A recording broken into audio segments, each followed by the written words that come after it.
नमस्कार दोस्तों, आज हम सुनने जा रहे हैं श्री श्री ठाकुर अनुकूल चंद्र जी की अमूल्य रचना सत्यानुसरण से एक प्रेरणादायी अंश। यह अंश हमें बताता है कि असली दुल्हक क्या है, असली सुख क्या है और जीवन को दुल्हक मुक्त कैसे बनाया जा सकता है। संकोच ही दुल्हक है और प्रसारण ही है सुख। जिससे हृदय में दुर्बलता आती है, भय आता है, उसमें ही आनंद की कमी है और वही है दुल्हक। चाह की अप्राप्ति ही है दुल्हक। कुछ भी न चाहो, सभी अवस्थाओं में राजी रहो, दुल्हक तुम्हारा क्या करेगा। दुल्हक किसी का प्रकृतिगत नहीं, इच्छा करने से ही उसे भगा दिया जा सकता है।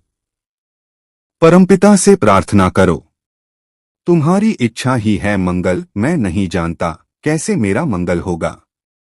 मेरे भीतर तुम्हारी इच्छा ही पूर्ण हो और इसके लिए तुम राजी रहो।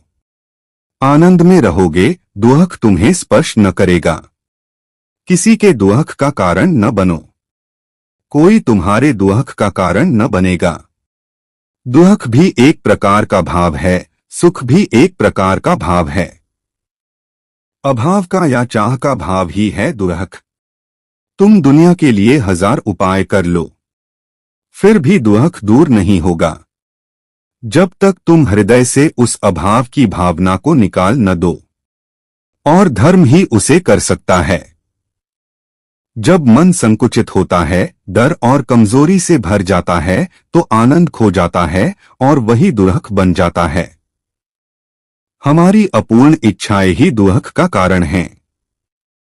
यदि हम हर परिस्थिति में संतुष्ट रहना सीख लें, तो दुल्हक हमें छू भी नहीं सकता।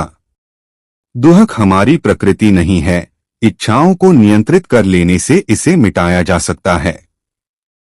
जब इंसान परमपिता की इच्छा में स्वयं को समर्पित कर देता है, तो उसका मन हर परिस्थिति में शांत और आनंदित रहता है। दुल्हक उसे छू भी नहीं पाता। हमें यह भी ध्यान रखना चाहिए कि कभी हम किसी और के दुल्हक का कारण न बने। सुख और दुल्हक दोनों ही भाव हैं।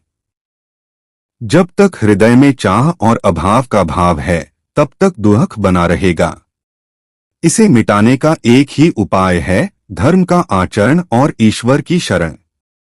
श्री श्री ठाकुर अनुकूल चंद्र हमें यही सिखाते हैं कि दुल्हक चाह और संकोच से पैदा होता है, सुख समर्पण और प्रसार से मिलता है, और परमपिता की इच्छा में राजी रहना ही जीवन का सच्चा आनंद है।